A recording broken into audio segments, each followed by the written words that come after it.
Romanos capítulo 4, verso 9.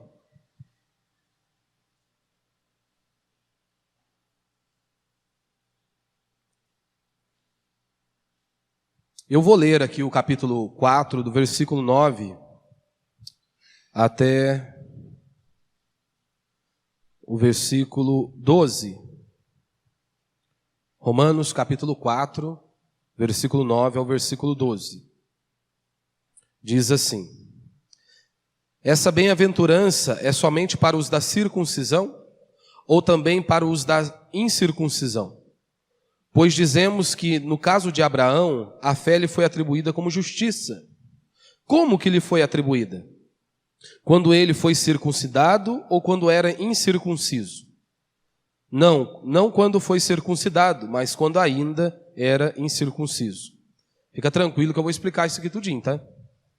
E recebeu o sinal da circuncisão como selo da justiça da fé que teve quando ainda não era circuncidado, para que fosse pai de todos os que creem, estando estes na incircuncisão, a fim de que a justiça seja atribuída em favor deles. Ele é pai do circunciso, dos que não somente são da circuncisão, mas que também andam nas pisadas da fé que teve nosso pai Abraão antes de ser circuncidado. Até aí.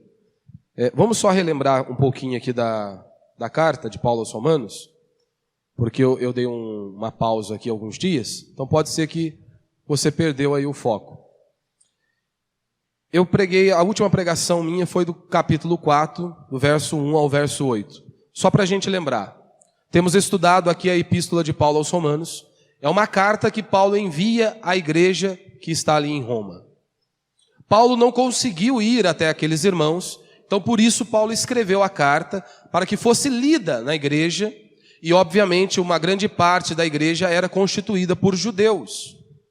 E é claro que aqueles judeus haviam inúmeras objeções acerca dos ensinamentos, acerca do cristianismo.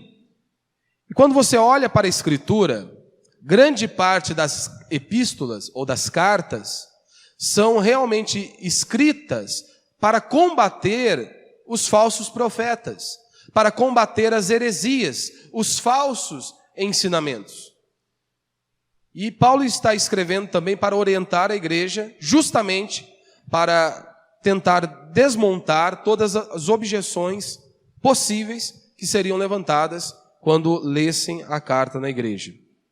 Para você compreender, a carta de Paulo aos Romanos ela é dividida em algumas etapas, alguns pontos aqui. Ela tem algumas teses ali. E a primeira parte é que todos os homens são pecadores diante de Deus. Nós estudamos isso do capítulo 1, do versículo 18 até o capítulo 3, o verso 20. Paulo se esforçou justamente para provar que todos nós somos pecadores diante de Deus. Que nenhum de nós podemos nos salvar, nenhum de nós podemos chegar um dia diante de Deus e dizer: eu mereço a vida eterna. Paulo ele põe tanto o judeu, que tinha o selo da bênção de Deus, ou seja, ele tinha a circuncisão, ele pertencia ao povo de Deus, ele fazia parte da linhagem dos filhos de Abraão, que Deus havia feito uma aliança com eles. Paulo diz: vocês estão também, são todos pecadores, estão destituídos da glória de Deus. E Paulo então anuncia que os gentios também, todos são pecadores. E aqui é um ponto importante, todos nós precisamos ter um entendimento correto de quem nós somos. E nós, à luz da Escritura, somos completamente depravados, corrompidos da planta dos pés ao alto da cabeça. Pastor, eu não me considero assim. O que importa é o que a Escritura diz, não o que nós achamos. E é isso que a Escritura diz. Talvez comparado com a prostituta, o traficante ou o homicida, pode ser que você se ache digno da vida eterna, digno da salvação. Mas a pergunta é a seguinte: você não pode se comparar com a prostituta, com o traficante ou com quem quer que seja. Você não pode comparar com o seu esposo, o seu marido ou os seus filhos. Se você quer realmente se comparar com alguém, para ver se você é bom, e a bondade aqui eu já vou explicar, você deve se comparar com Cristo. Olhe para Cristo, e aí então você vai saber se há alguma bondade em você. Porque para nós sermos declarados justos diante de Deus, nós temos que cumprir toda a lei de Deus. Vamos colocar aqui os 10 mandamentos. Quem de nós pode guardar os 10 mandamentos por toda a vida? Nenhum de nós podemos guardar. Nós não conseguimos guardar um mandamento sequer durante toda a vida. E Tiago vai dizer, se você transgrediu um mandamento, você está condenado. Ponto final. Não importa se o mundo te aplauda, não importa se você seja uma pessoa de sucesso, mas se você não cumpre a lei de Deus, você está condenado. Você acha mesmo que você ainda é bom? Que há alguma bondade em nós? Você não consegue, você que é pai e mãe, você não consegue amar o seu próprio filho da maneira que a Escritura diz que você deve amar. Que isso, pastor? É claro que eu amo. Não, você não ama. Nenhum de nós aqui amamos os nossos filhos da maneira que Deus ordena em sua palavra. O amor verdadeiro. Quer saber a prova? A Escritura diz que o amor tudo suporta. Fala a verdade. Filho não tem habilidade de nos tirar do sério. Quantas e quantas vezes, se você pudesse, enforcava a criança. Nós não conseguimos amar os nossos próprios filhos da maneira que a Escritura nos ensina. Você acha mesmo que há alguma bondade em você? Você acha mesmo que há alguma bondade em mim? Claro que não. E é isso que Paulo está demonstrando do capítulo 1 até a metade do capítulo 3. Todos são pecadores, todos são depravados, ninguém cumpriu a lei de Deus. Para então, do versículo 21 em diante, Paulo mostrar o caminho pelo qual o homem possa ser redimido. Porque convenhamos, imagine, as pessoas acabaram de ouvir que todos estão condenados, ou seja, nós estamos debaixo da ira de Deus, ou seja, estamos condenados a uma eternidade de sofrimento. Paulo, e agora o que nós vamos fazer? E é isso que ele faz na segunda etapa, é a justificação. E ele está mostrando que é obra exclusiva de Deus, por meio da morte expiatória de Cristo na cruz do Calvário. E como que nós recebemos esta justificação? Paulo está dizendo que é pela fé em Cristo Jesus. Não é pela fé em Cristo Jesus, mais Maria. Não, é pela fé unicamente, exclusivamente em Cristo Jesus. Às vezes você pode estar aqui, e com certeza se você está aqui, você não crê em Jesus mais Maria, ou em Jesus mais Alá ou qualquer outro. Mas você pode achar que você pode contribuir com a sua salvação. Então, crer exclusivamente em Cristo é também nós compreendermos que nós não podemos fazer nada. É somente Cristo Jesus. E é isso que Paulo está explicando. E aí Paulo pega 2 nomes, 2 grandes homens de Deus do passado. Você se lembra que ali, então, quando Paulo está escrevendo a carta, a palavra de Deus que eles tinham era o Antigo Testamento. O Novo Testamento estava sendo escrito ainda, para depois fechar a Escritura. Então eles tinham o Antigo Testamento como palavra de Deus, como nós também o temos hoje, da mesma maneira. E aí Paulo pega Abraão e Davi, grandes homens de Deus, e principalmente Abraão como um referencial, que ele seria o pai da nação, que Deus havia feito uma aliança com ele. E Paulo olha para aqueles homens e diz: vocês acham que Abraão foi salvo por cumprir a lei de Deus? Haja visto que a lei de Deus ainda nem tinha vindo. A lei só veio 430 anos após. Mas aí os judeus alegavam que Deus já havia colocado a lei dentro do coração de Abraão. E aí Paulo então derruba esse argumento com a própria Escritura, citando ali Gênesis capítulo 15, do verso 1 ao verso 6, aonde no verso 6 culmina com dizendo o seguinte, que Abraão creu em Deus e isso lhe foi imputado como justiça. Então Paulo está dizendo, olha, Abraão foi salvo pela fé. Abraão não foi salvo por obras. Abraão foi salvo porque ele creu em Deus. A grande diferença dos homens do passado para nós hoje, para as pessoas aqui do Novo Testamento é apenas uma. Os servos de Deus do passado, esses homens do Antigo Testamento, eles olhavam e eles acreditavam no Messias que viria, porque Deus havia feito essa promessa, que ele enviaria o Messias, um libertador. Então tudo que eles faziam apontava para isso, para o Messias que viria.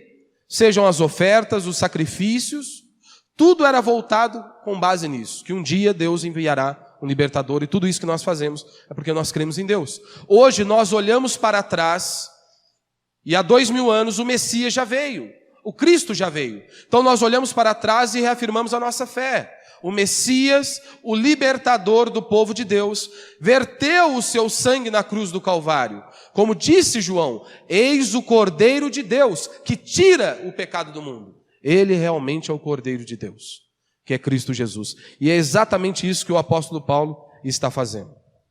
E aí nós voltamos aqui para esta porção que nós vamos estudar hoje aí. E antes de entrarmos e analisarmos os versículos, quero apenas falar algo que está diretamente ligado com a pregação. Filipenses capítulo 2, verso 12, Paulo diz à igreja, instruindo os irmãos, ele diz: desenvolvei a vossa salvação, com temor e tremor, desenvolvei a vossa salvação. Por que hoje não se fala sobre salvação na igreja? Por que muitas igrejas não pregam o verdadeiro evangelho? Por que a pregação do evangelho não é anunciada? Por que muitos líderes não anunciam acerca da salvação do verdadeiro evangelho? Primeiro, porque muitos acham que é um tema sem graça falar acerca da eternidade. Muitos acham que não vai chamar a atenção. Eles acham que é melhor falar sobre bênção, sobre um consolo, mas não existe consolo sem a verdade. Então é um falso consolo. Por isso que muitos optam em falar sobre bênção, princípios de prosperidade, consolo e por aí vai. Eles acham que é melhor. Por isso eles não falam sobre salvação, sobre conhecimento.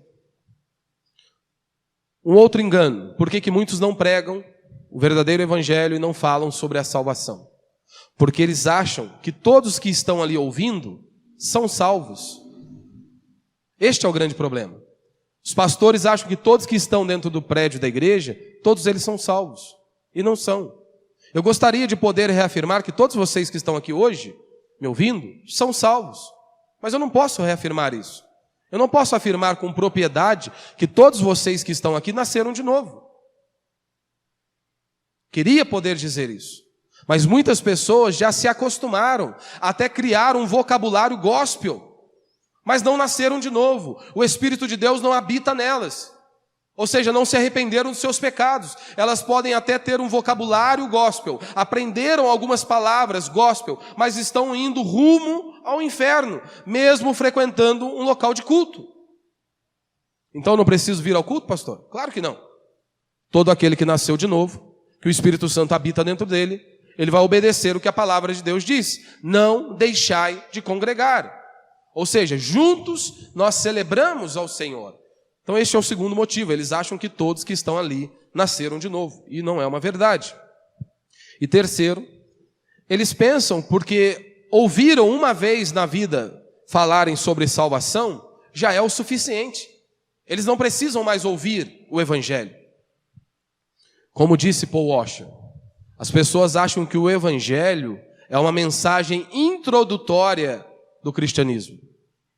É uma mensagem introdutória ao cristianismo. E Paul Washer continua dizendo, o evangelho é a mensagem do cristianismo. Todos os dias nós precisamos ouvir a pregação do evangelho. Todos os dias nós precisamos nos lembrar o quanto que nós somos podres, depravados e precisamos de Deus. Porque todos os dias nós nos levantamos achando que nós não precisamos de Deus, que nós não precisamos uns dos outros. E a Escritura diz que nós precisamos. E é claro que o que Paulo está dizendo aqui em Filipenses, não está dizendo que a salvação é pelas obras. Não é isso que ele está ensinando. Você notou, ele diz, olha, desenvolvei a vossa salvação, não adquira a vossa salvação. Ele não disse adquira a salvação, mas desenvolvei. Ou seja, eu só posso desenvolver aquilo que eu já tenho.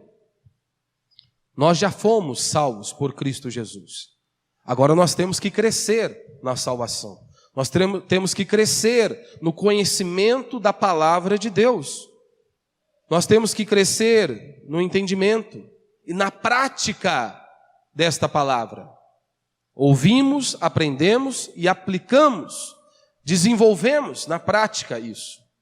E quanto mais você compreender o assunto da salvação, da justificação pela fé, de quem nós somos, melhor você vai viver nesta vida. Quanto mais você conhece a Deus por meio da Escritura, você se aprofunda no seu conhecimento da palavra de Deus, melhor você vai viver nesta vida. Por isso é tão importante você estar no local que pregue realmente a Escritura e seja fiel à palavra de Deus. E como eu disse, Paulo então ele cita os dois exemplos, tanto Abraão quanto Davi, para mostrar o seguinte: Deus salva pecadores como você e como eu, por meio da justificação pela fé e somente pela fé em Cristo Jesus, e não por coisa que nós fizemos. E para você compreender a carta de Paulo aos Romanos, é muito importante você ter em mente o seguinte: Paulo está escrevendo a sua carta. E Paulo, então, é como se ele estivesse diante de um judeu, levantando algumas objeções. Então, Paulo escreve como se estivesse dando uma resposta àqueles homens. E aí, aqui do verso 9 até o verso 12, é isso que ele está fazendo. Ou seja, como se alguém estivesse ali dizendo: Paulo, beleza. Você disse então que Abraão foi salvo e ele foi justificado pela fé. Ótimo, nós não temos problemas quanto a isso. Ele não foi justificado pelas obras da lei, já compreendemos isso. Ô Paulo, mas Abraão, ele é o pai dos judeus. Abraão é o pai daqueles homens que foram circuncidados. Ou seja, Deus fez uma aliança com o povo de Abraão, com aquela nação. Ou seja, Paulo, a salvação então não pertence somente ao povo judeu? Aqueles que têm o selo da promessa, da bênção de Deus? A salvação não é somente para esse povo? E a resposta de Paulo é o que nós acabamos de ler: não. Como ele diz, né? No verso... Vamos ler aqui novamente, né? O verso 9 em diante. E essa bem-aventurança é somente para os da circuncisão ou também para os da incircuncisão? Aqui é a pergunta. Pois dizemos que no caso de Abraão, a fé foi-lhe atribuída como justiça. E aí então, Paulo, como é que vai ser? Como que lhe foi atribuída? Quando ele foi circuncidado ou quando era incircunciso? Não quando foi circuncidado, mas quando ainda era incircunciso. A circuncisão, você precisa se lembrar, que era a pele que cobria o prepúcio, ali, ou seja, do órgão genital masculino. E ali então fazia uma cirurgia, retirava aquela pele como um símbolo da aliança de Deus, como um símbolo para cortar o pecado, que Deus havia feito uma aliança com aquele povo. E o judeu levava isso muito a sério. Para você ter noção, uma criança de 8 anos, ela era circuncidada. Tinha que fazer. Senão nem no templo eles eram aceitos. Se um judeu não fosse circuncidado, ele não poderia entrar no templo. Isso era algo muito sério para um judeu. Ou seja, aquilo era evidência de que eles eram um povo de Deus, que Deus tinha uma aliança com eles. E aí, então, é isso que Paulo está dizendo. Não é dessa maneira. Na verdade, quando Abraão foi salvo, é isso que Paulo está dizendo aqui, Abraão não era circuncidado ainda. Quando Deus chamou Abraão, ainda como Abrão, ele não era circuncidado, como nós vamos ver aqui no decorrer do texto. Ou seja, então a salvação não era apenas para os descendentes físicos de Abraão. Você se lembra quando Jesus disse: ei, vocês dizem que são filhos de Abraão? Deus pode suscitar destas pedras filhos a Abraão. Ou seja, vocês dizem que têm uma aliança com Deus e vivem como ímpios, como depravados? Vocês estão debaixo da ira de Deus. Deus pode levantar destas pedras filhos a Abraão.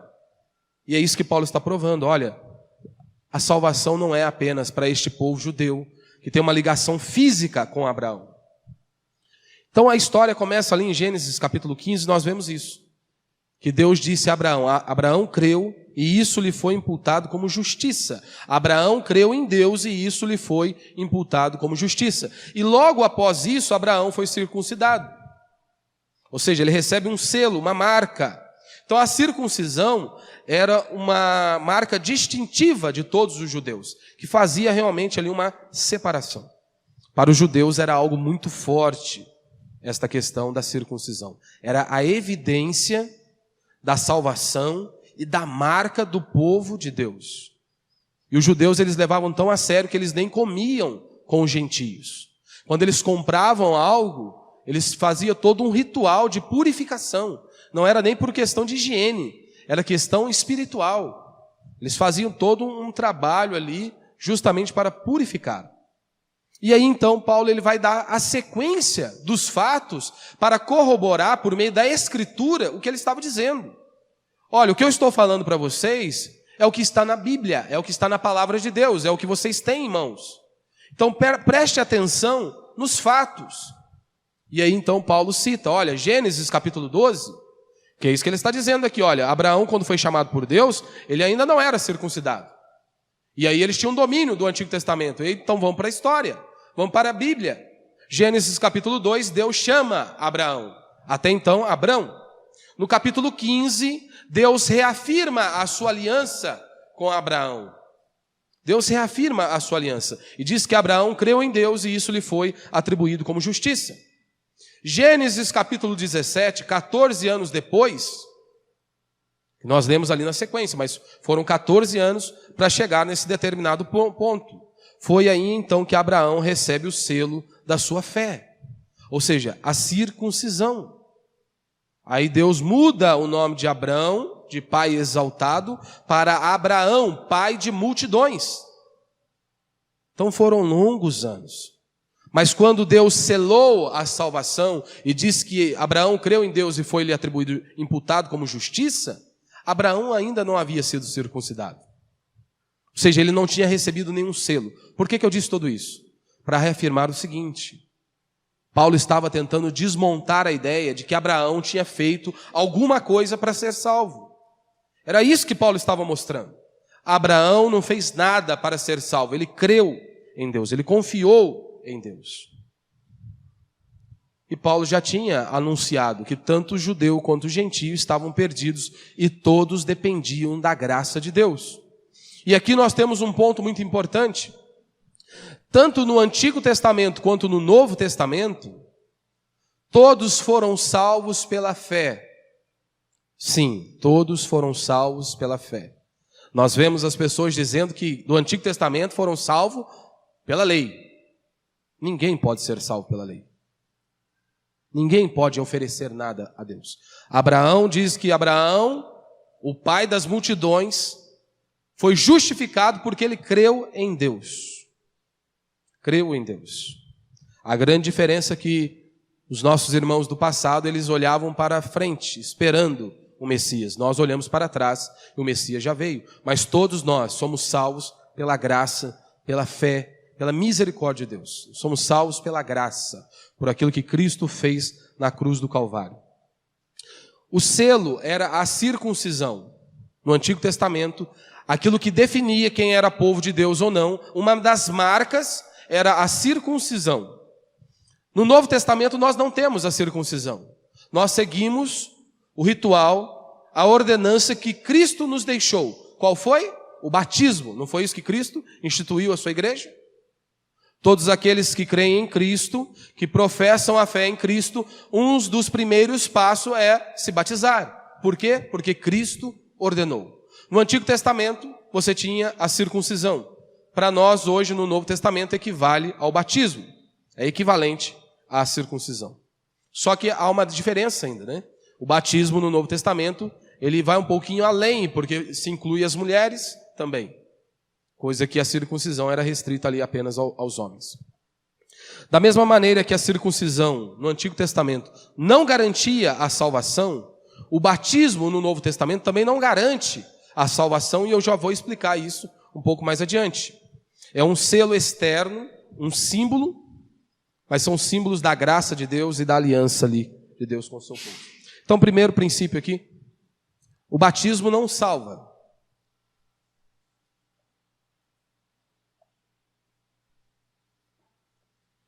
O batismo não salva. A maioria de nós, creio que viemos da Igreja Católica. E o conceito católico é o seguinte: se a pessoa não foi batizada, se a criança não foi batizada, ele é um pagão, vai para o inferno. O conceito católico é esse. Se não batizou, vai para o inferno e acabou. O batismo católico não salva. O batismo evangélico também não salva. O batismo evangélico também não salva. E aí podem muitos entrar em crise, né? Abraão, ele não foi salvo por ser circuncidado, mas pela fé. Nós também não somos salvos porque nos batizamos, mas porque Cristo nos salvou. Por isso nós nos batizamos. Porque o Espírito Santo habita em nós, que nós nos submetemos à palavra de Deus. Esta é a grande verdade. Abraão foi salvo antes da circuncisão. Por que eu estou falando isso? Da mesma maneira que nos dias de Paulo e de Jesus Cristo, havia um monte de gente circuncidada.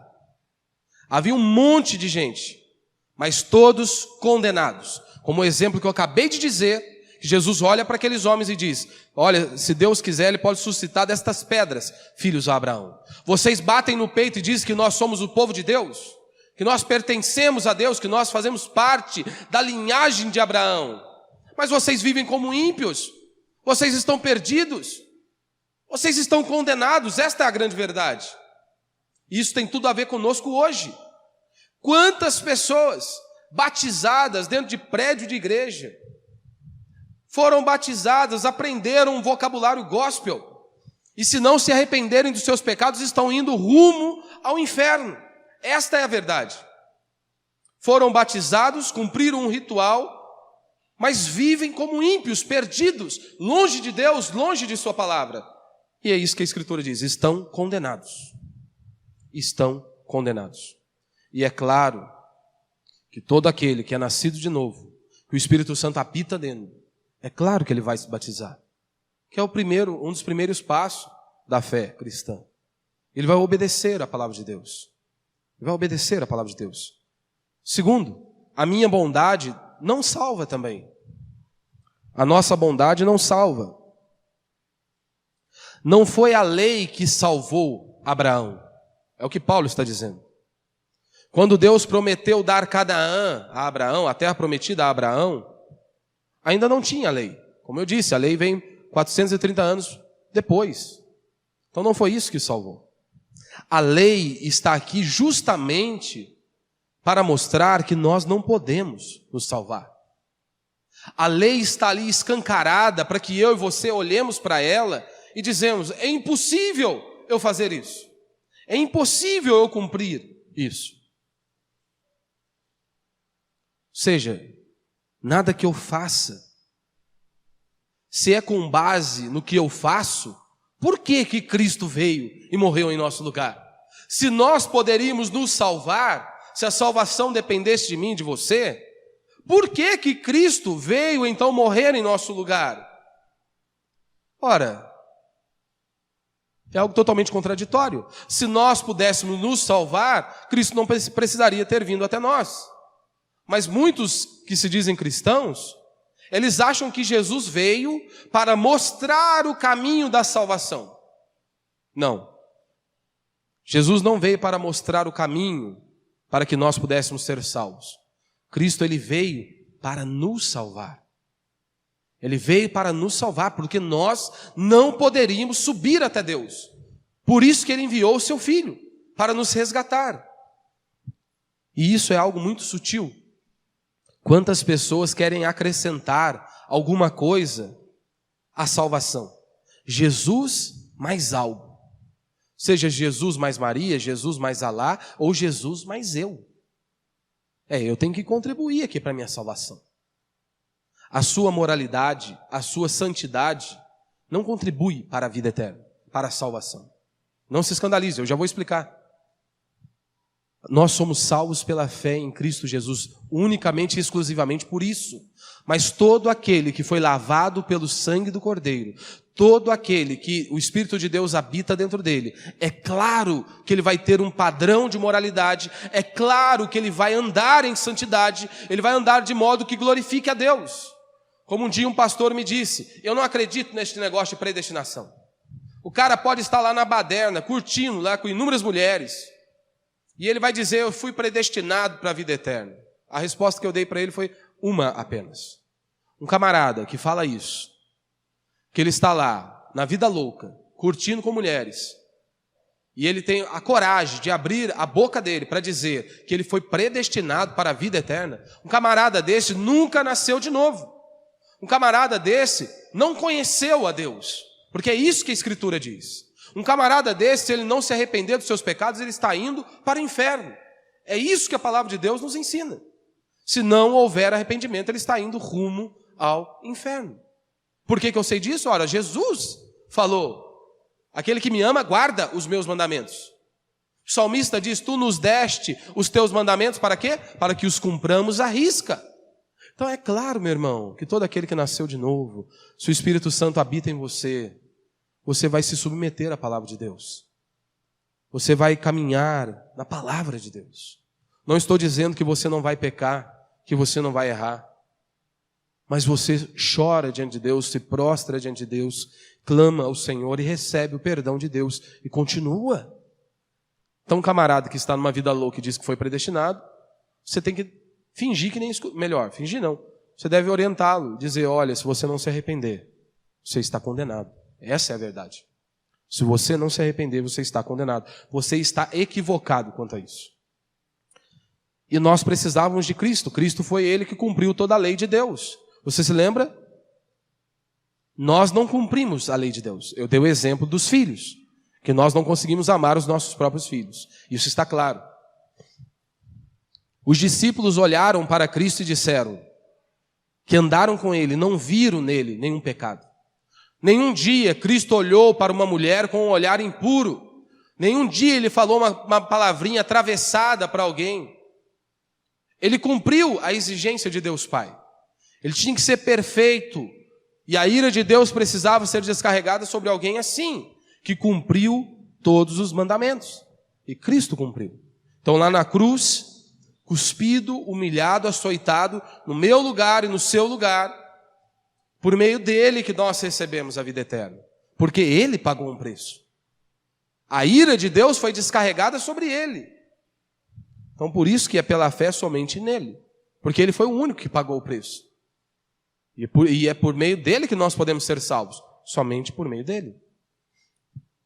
Então se nós agimos com base confiantes em nós mesmos, ou seja, eu tenho algo para apresentar a Deus, a Bíblia diz que as nossas obras são como trapos de imundícia.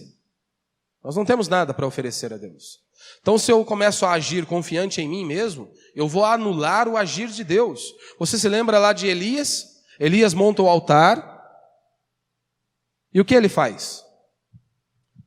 A ideia era descer fogo do céu. Elias prepara o altar. Normalmente jogaríamos combustível no negócio. Elias não, enche o altar de água aí, vamos derramar água. Para quê? Qual que era o objetivo?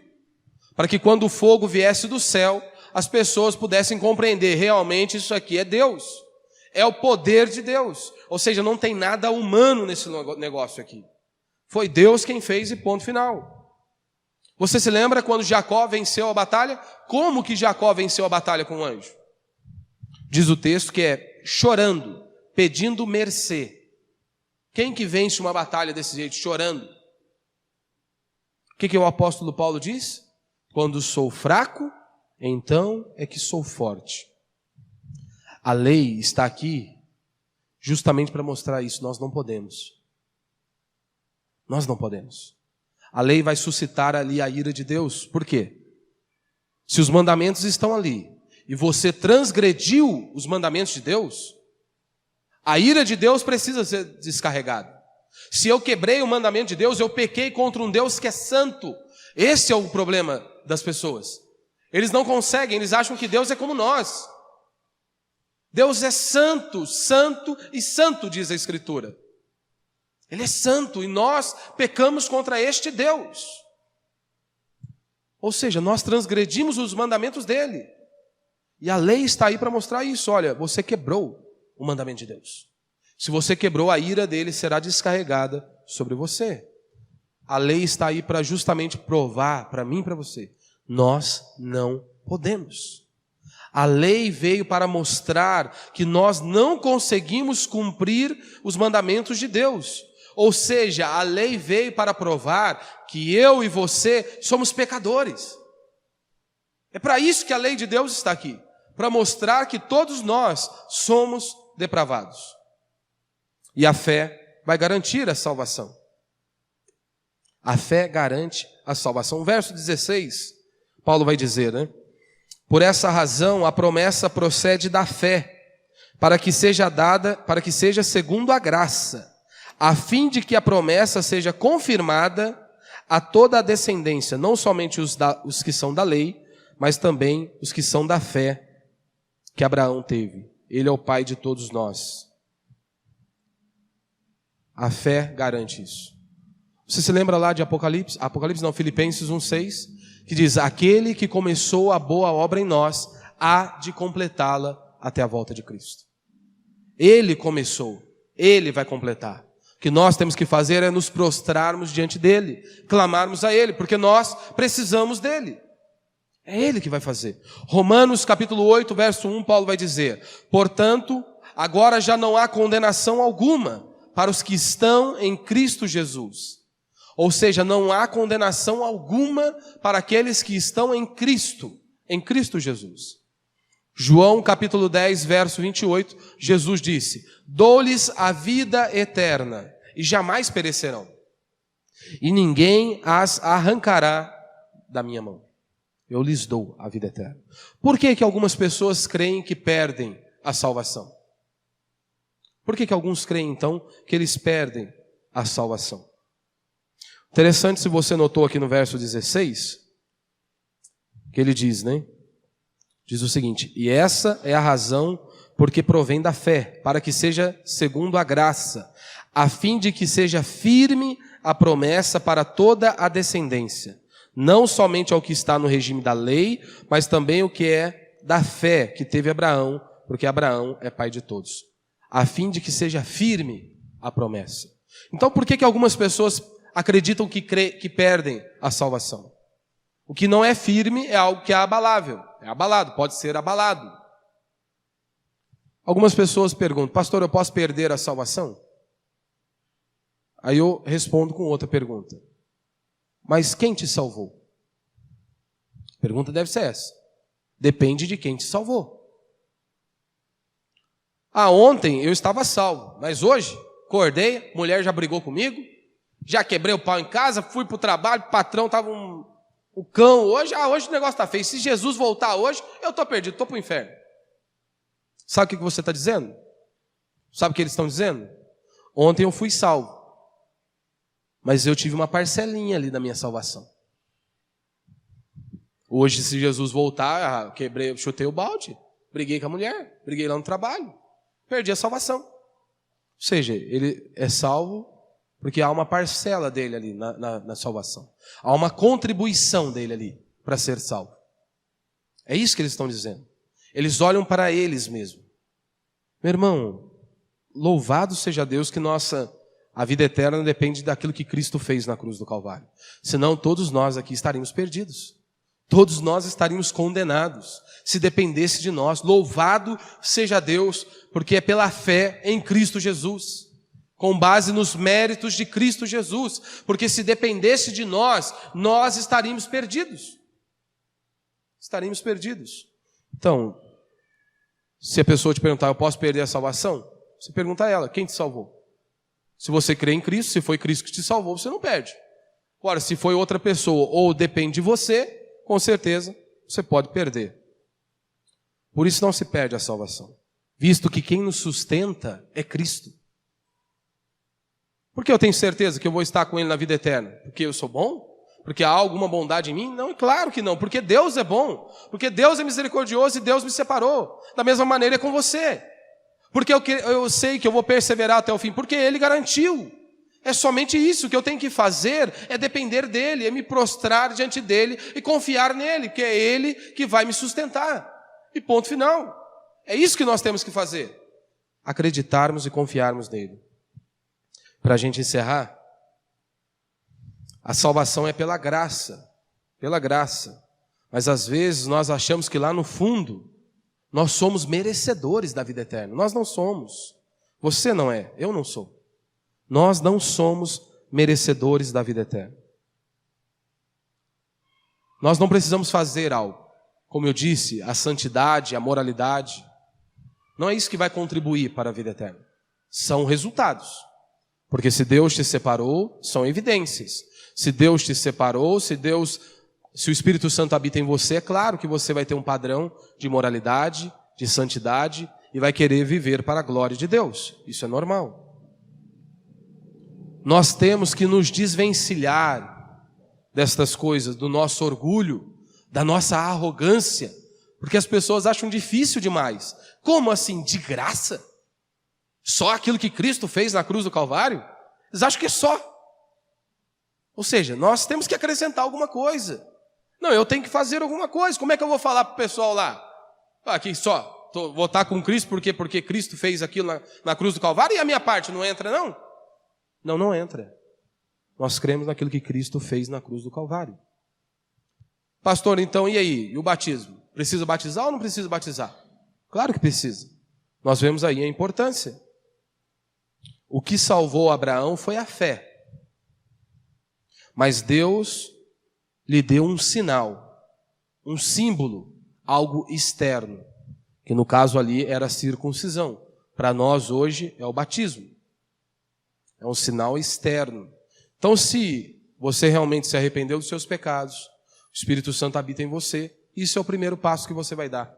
Se batizar e professar ali a sua fé. Porque é isso que nós fazemos aqui no batismo. Nós estamos confessando publicamente que cremos em Cristo Jesus, que nós cremos nele somente, que nós seremos salvos por ele, somos salvos por aquilo que ele fez, e nós estamos assumindo um compromisso diante de Deus, em primeiro lugar, e diante da comunidade, de honrar a palavra de Deus e de viver para a glória de Deus. E isso não é um compromisso de perfeição.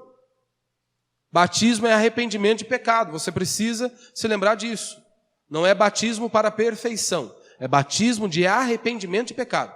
Se você se arrependeu dos seus pecados, você crê em tudo aquilo que nós pregamos em Cristo Jesus, sou salvo somente por ele, você está apto para se batizar. Essa é a grande verdade. É isso que nós vemos na Escritura. E aí então você andar em novidade de vida para glorificar a Deus. E aqui nós temos um ponto importante para encerrar. Jovens acham que serão salvos pela fé dos pais. Ou você é salvo porque meu pai me mandou batizar. Esquece disso. Você também precisa se arrepender dos seus pecados. Você não vai ser salvo pela fé dos seus pais. Você precisa se arrepender dos seus pecados e crer em Cristo. É isso que você precisa fazer. Não é apenas dar um mergulho nas águas e está tudo legal. Estou salvo. Não, há muitos que foram batizados e estão condenados. Se não se arrependerem dos seus pecados, estão condenados. E aqui é uma grande advertência a nós pais. Nós temos que pregar o evangelho aos nossos filhos. Nós precisamos inculcar a palavra de Deus na cabeça deles. De todos os nossos filhos, você deve pregar o evangelho a eles. Não importa a idade deles. Desde pequeno, ensine a palavra de Deus e diga a ele que um dia ele vai estar diante do Deus Santo e Todo-Poderoso. Como diz um pastor, Deus é santo, santo, santo. Deus não é legal, legal, legal. Ele é santo, santo, santo. E se não houver arrependimento de pecado, é o que? Condenação eterna. Ponto final. É isso que existe. Então nós temos que pregar para os nossos filhos e ensiná-los que um dia eles estarão diante do Deus Todo-Poderoso. E se eles não se arrependerem dos seus pecados, eles irão passar uma eternidade em sofrimento. Mas mais uma vez eu faço a mesma pergunta para você. Será mesmo se você crê que um dia você vai estar diante de Deus? Porque para você ensinar isso para os seus filhos, você precisa crer nisso. Que um dia você estará frente a frente com Deus. O Deus Todo-Poderoso, o soberano sobre tudo e sobre todos. Para você pregar isso para o seu filho, você precisa acreditar. Que um dia você estará diante de Deus. Porque muitos não acreditam que estarão um dia diante de Deus. Como eu sei? Pela maneira que eles vivem. Da maneira que vivem. Porque se acreditasse que um dia estariam diante de Deus, não viviam perdidos e totalmente sem rumo, mergulhados em seus pecados. Porque eles acreditariam que um dia eles estariam diante de Deus. E que os olhos do Senhor passam por toda a terra. E tudo que eu faço, Deus está vendo. Por esse simples fato. Por essas evidências. Que Deus nos dê graça a cada dia. Que Deus possa gerar temor dentro de nós. Por meio da palavra. Por meio da palavra, por meio da Escritura. Para que nós possamos nos examinar dia após dia. À luz da palavra de Deus. Porque o que eu e você precisamos é conhecer a Deus e ensinar os nossos filhos a buscarem o Senhor de verdade.